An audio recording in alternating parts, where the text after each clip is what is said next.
कबीरा कहे ये जग अंधा, कबीरा कहे ये जग अंधा।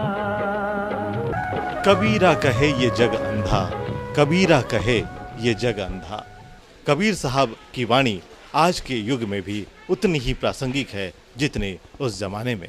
तरुवर सरवर संत जन और चौथे बरसे में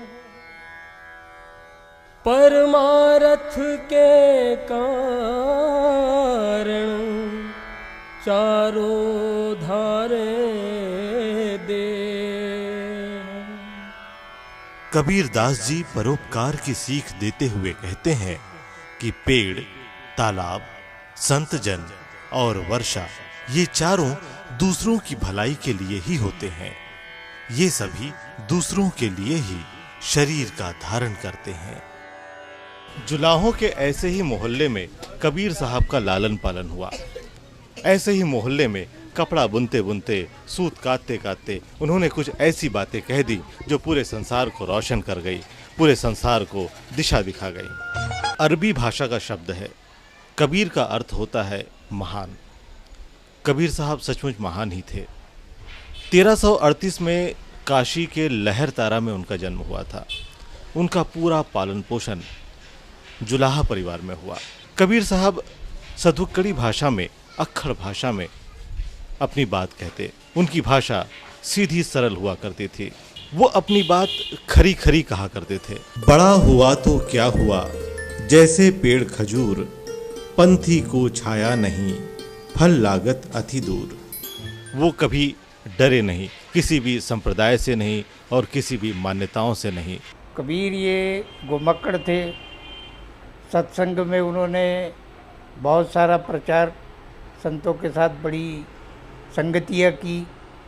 कबीर ने वेद, पुराण, शास्त्र सारी चीज़ों का भली भांति अध्ययन किया। कबीर काशी में ही रहते हुए उन्होंने पाखंड का इतना विरोध किया, ब्राह्मणों का विरोध किया। ब्राह्मणों को ये बोला कि भाई तू ब्राह्मण है, मैं जुलाऊ, लेकिन तू अलग है और मैं अलग हूँ। मैं परिवर्तनशील हूँ, मैं परिवर्तन को मानने वाला हूँ। तू वेदों में ही घुट के मर गया है। ऐसा उन्होंने ब्राह्मणों पर टीका की। आखिर ब्राह्मणों ने उस पर जो आघात करने की कोशिश की, मुस्लिमों ने भी आघात करने की कोशिश की, क्योंकि कबीर के समय, बुद्ध के समय केवल एक ही ये था, एक ही विरोधक थे, सनातनी विरोधक थे। कबीर के समय दो लोगों का विरोध कबीर को करना पड़ा।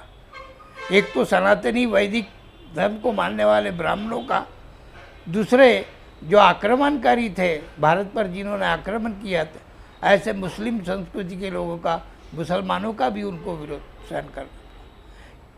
तो कबीर जब तेईस में आए, उन्होंने सोचा कि ये सारा का सारा गलत हो रहा है। ये दो पाटन के बीच में जो यहाँ की जो बहुतांश प्रतिशत जो दलित जनता है, ये जो पीस रही अस्पृश्य जनता है, ये जनता को रोकने के लिए उन्होंने उनका प्रतिकार बड़े अलग ढंग से किया। यहाँ तक कि उन्होंने बोला, ब्राह्मणों को बोला, तू जो बामन बमनी आया, तू जो बामन बमनी आया तो भीतर ही खत, तो आन वाट हवे काहे ना आया। यानी तू एक ही प्रकार से, मनुष्य जिस प्रकार से पैदा होता है, तो ब्राह्मण खुद को बोलता है, इसका यानी क्या विषय क्या है, वैशिष्ट क्या है, कुछ वैशिष्ट होना चाहिए। तेरा मांस, हमारा मांस एक समान है, तेरा खून का रंग लाल है, हमारा भी लाल है, तो तू ब्राह्मण बोलता है काय पर से, हम जैसे पैदा होते वैसा तू भी होता है, तेरा वैशिष्ट क्या है। इसलिए उन्होंने कहा, जो तू बामन बमनी जाया तो हवे आन बाट क्यों नहीं आया, जो तू तुरक नहीं जाया तो भीतर ही खतना क्यों न कराया। यानी ब्राह्मण और मुसलमान की पूरी संस्कृति पर उन्होंने ऐसा आघात किया कि वो दोबारा उसके मुकाबले उनके सामने नहीं आ सके। उन्होंने अपने समाज में उस वक्त व्याप्त पाखंड, रूढ़िवाद, कट्टरवाद, इन सभी का जमकर विरोध किया। वो किसी से डरे नहीं।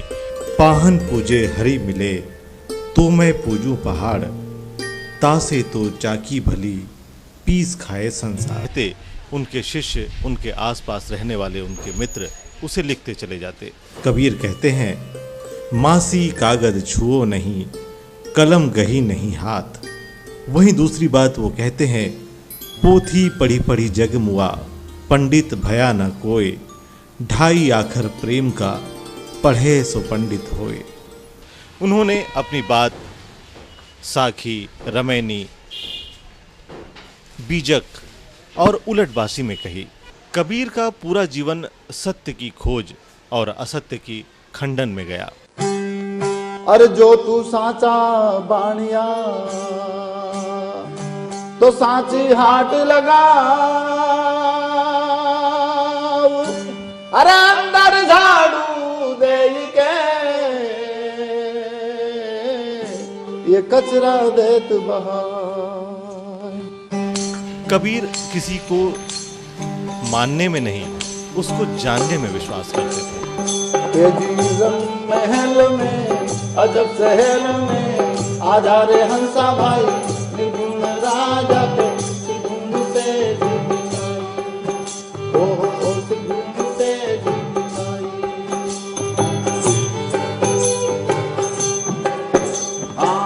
रंग महल में, अजब शहर में, आजा रे हंसा भाई, निर्गुण राजा पे निर्गुण से जीविताई। कबीर की वाणी का एक एक शब्द पाखंडियों, धर्म के नाम पर कारोबार करने वालों, दुकानदारी चलाने वालों का खुलकर विरोध करता है। साधु भूखा भाव का, धन का भूखा नाही। धन का भूखा जो फिरे, सो तो साधु नाही। वो किसी को जाति या धन के आधार पर कम आंकने में विश्वास नहीं करते थे। उन्होंने ज्ञान तर्क को महत्वपूर्ण माना। ज्ञानियों और गुणियों का वो सम्मान करते थे। जाति न पूछो साधु की, पूछ एक ही घाट से न उतरा एक ही बाट, या बीच में दुविधा पड़ गई तो हो गए 12 बाट। अलग अलग बाटों में विभाजित हो गए, जाति में, धर्म में, मजहब में, मत में, पंथ में, संप्रदाय में। और वो घाट कबीर का घाट है। ए जी घाटे पानी सब भरे,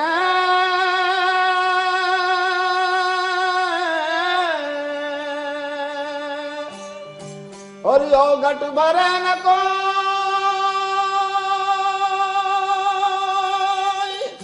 अरे यो घट घाट कबीर का, और भरे सो निर्मल हो। भाग्यवाद के बजाय उन्होंने कर्मवाद पर ज्यादा जोर दिया। वो समय के सदुपयोग को अच्छा मानते थे। काल करे सो आज कर, आज करे सो अब। कबीर ने लगभग वही तत्व अपनाए जो तथागत गौतम बुद्ध के दर्शन में मिलते हैं। उन्होंने प्रज्ञा यानी ज्ञान पर, शील और सदाचार को मनुष्य का सबसे बड़ा धन मानते हैं। शीलवंत सबसे बड़ा, सब रतन की खान। 3 लोक की संपदा, रही शील में आन। और फिर करुणा, दया और क्षमा को भी वे बहुत बड़ा गुण मानते हैं। जहां दया तहां धर्म है, जहां लोभ वहां पाप, जहां क्रोध तहां काल, जहां क्षमा वहां आप। कबीर हर स्थिति में सम्यक ज्ञान, सम्यक मार्ग, बीच के मार्ग को अपनाने की बात कहते हैं। बुद्ध के जो भी सिद्धांत है, समता है बुद्ध धम्म का एक प्रमुख अंग माना जाता है। कबीर की काव्यधारा में समता का ही प्रभाव सर्वाधिक दिखाई देता है। कबीर ने वर्णाश्रम सिस्टम का विरोध किया, टोटल वर्णाश्रम व्यवस्था पर इतने आघात किए।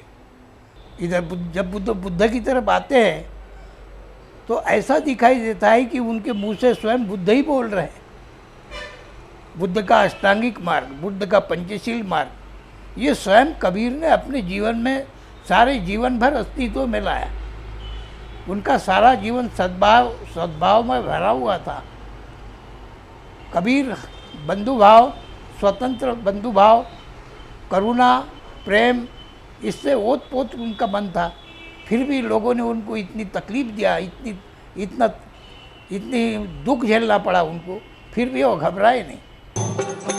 अरे हमारे भाई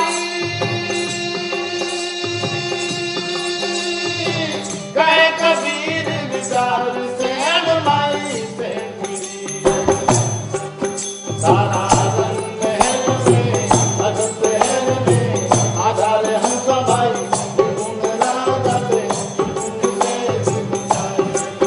तथागत बुद्ध के उपदेश की तरह ही कबीर भी समाज में व्याप्त अविज्ञान, तर्कविहीन ज्ञान, तर्कविहीन बातों का विरोध करते हुए वे विज्ञान को अपनाने की बात कहते हैं। जो बुद्धिसार थे, काशी में ही रहने वाले जो बौद्ध भिक्षु थे, जिन्होंने साधु वेश धारण किया था, वो बुद्धिसार से उनका नियमित परिचय था। बुद्धिसार को वो अपना गुरु मानते थे, गुरु मार्गदर्शक मानते थे, क्योंकि उन्होंने ही, बुद्धिसार ने ही बुद्ध का रास्ता उनको बताया था। तर्क पर बल देते हुए बुद्ध ने कहा था, यही पथ सीखो, आओ, देखो और समझो। कबीर भी लगभग यही बात अपने उपदेशों में कहते हैं। पूरा जीवन ही उनका बुद्ध में गया है, इसीलिए कोई उनके सामने आ नहीं सके। और जो मनगढ़ंत कहानियाँ बताते हैं कि कबीर के गुरु रामानंद थे, कबीर का काल और उनका काल कोई आपस में मिलता नहीं, इतिहास को खींच तान कर उसको अपनी ओर बढ़ाने के लिए ब्राह्मणों ने प्रयास किया, लेकिन ये उचित नहीं है। जहाँ तक हम अभ्यासक कबीर के हैं, उन्होंने ये देखा कि कबीर की आयुष्य वो 120 बताते हैं।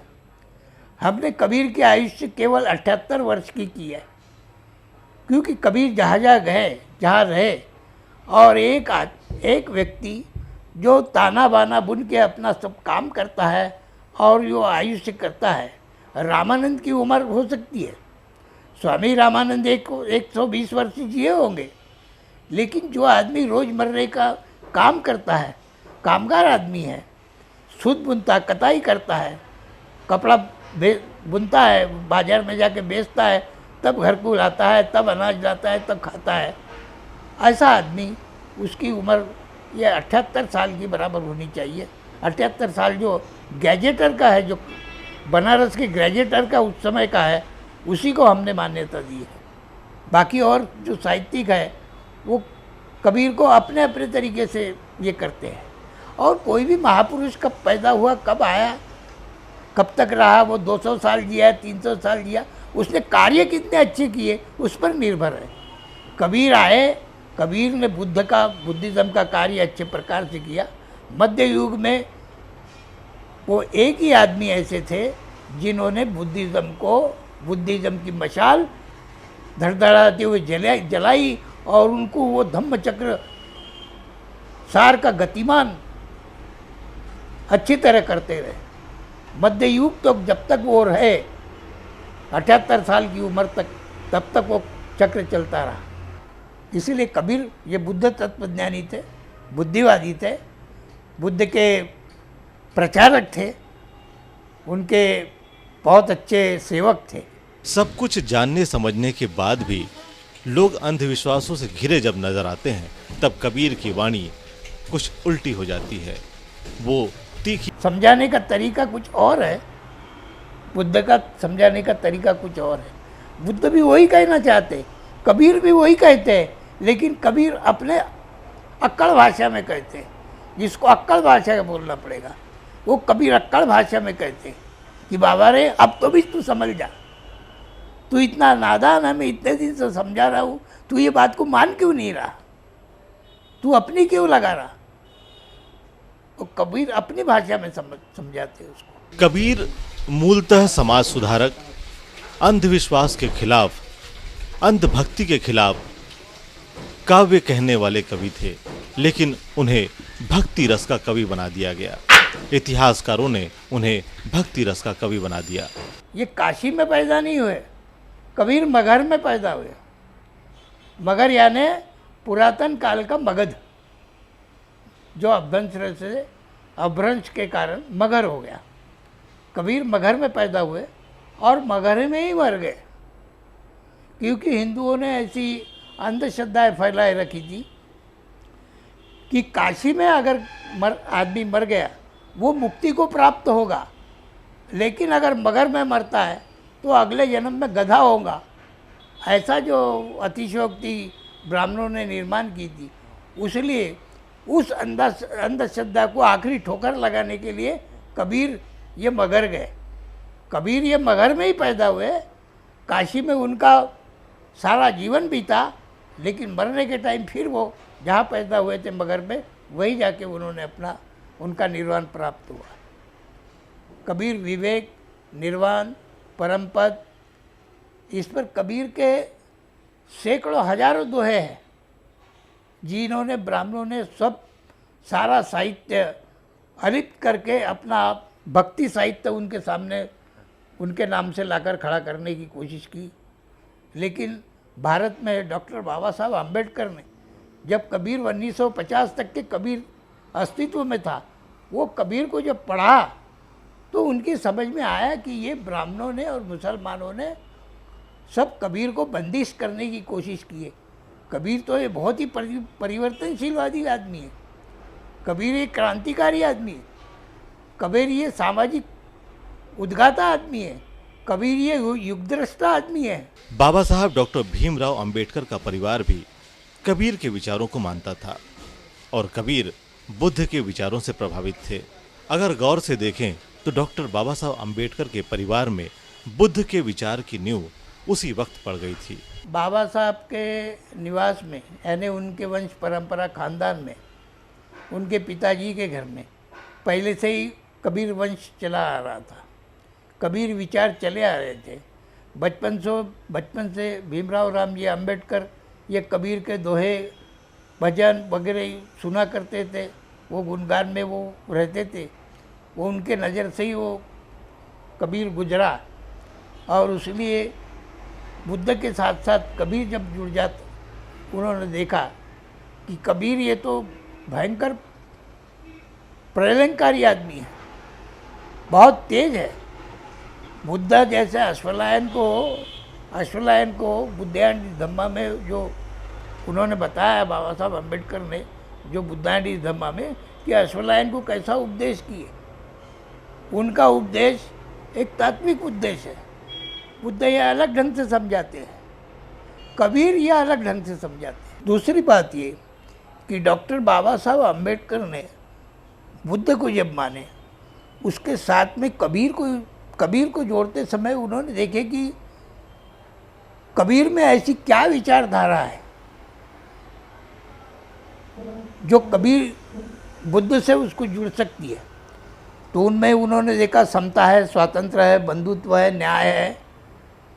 ये सारी चीज़ें जो बुद्ध की प्रणाली में प्रमुख तत्व है, ये सारे के सारे तत्व कबीर में आए हुए हैं।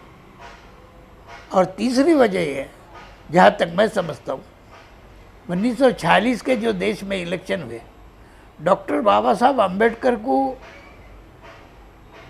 इलेक्शन में, जो लोकसभा के इलेक्शन है 46 के, उसमें टोटली गांधी ने धोखा दिया। 1932 का जो ठहराव हुआ था, जो ये हुआ था, जगह जो मिली थी, वो सारी की सारी जगह गांधी ने छीन ली। और बाबा साहब को न्याय विधि जो घटना बनाने का जो मसूदा कमेटी में जाना था, उससे से भी उन लोगों ने बाहर रखने की कोशिश की। उस समय नेहरू, वल्लभ भाई पटेल और जो लोग थे, उनमें तो ये चर्चा थी कि बाबा साहब अम्बेडकर के लिए हमने सदन की खिड़कियां और दरवाजे बंद कर चुके, अब देखते हैं अम्बेडकर कैसे आते हैं। तब डॉक्टर बाबा साहब अम्बेडकर बड़ी पेचीदा स्थिति निर्माण हुई। ऐसे में जो उस जमाने में कबीरपंथी थे, पूर्व बंगाल के जो बोरीसाल के खुरना बोरीसाल के, उन्होंने बाबा साहब से परिचित थे, कबीरपंथी थे इसलिए परिचित थे। उन्होंने वहाँ उनको बुलाया और वहाँ अपने कई कबीर मठों में उनकी मीटिंगें हुई। वहाँ से वो कलकत्ता में आए, कलकत्ता में उनकी भारी जंगी सभा हुई और वहाँ कलकत्ता में आने के बाद वहाँ के सारे शूद्रों ने, नाम शूद्रों ने, तब नाम शूद्र थे कबीर को मानने वाले, सदगुरु को मानने वाले, सदगुरु यानी बुद्ध ही, सदगुरु कबीर बुद्ध को सदगुरु ही बोलते हैं। उन्होंने बुद्ध नाम नहीं लिया, सदगुरु बोला, यानी सत्य के जो गुरु है वो सदगुरु, ये बुद्ध ही है। हारे हारे भाई अमृत प्याला भर पाओ भाई लाते क्रांति सारा रंग है मुझे हंसते हैं मुझे आधार हंसा भाई राजा पे से दिखाई महान गुण से दिखाई। मैं ये समझता हूँ आज बुद्ध की जितनी ज़रूरत है उतनी ही ज़रूरत कबीर की है।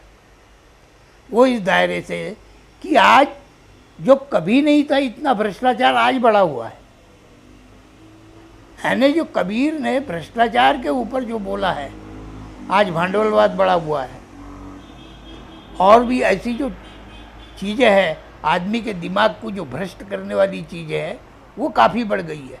हर आदमी सोचता है आज की आर्थिक नीति के बारे में, हर आदमी सोचता है कि मेरे पास पैसा जल्दी आना चाहिए, इसलिए वो नीति को भी दाव में लगाता है और कुनीति पर उतर आता है। तो ये नीति और कुनीति, इसमें सबसे ज़्यादा अगर किसी ने मार्गदर्शन किया होगा तो तथागत बुद्ध ने और कबीर ने और बाबा साहब ने बहुत अच्छा मार्गदर्शन किया है। और आज के युग में ये तीनों महापुरुष बहुजन वर्ग है, उसके लिए वो बहुत ही पोषक और मार्गदर्शक विचारधारा है। मांगे सबकी खैर, ना कहूँ से दोस्ती, ना कहूँ से बैर। हारे हारे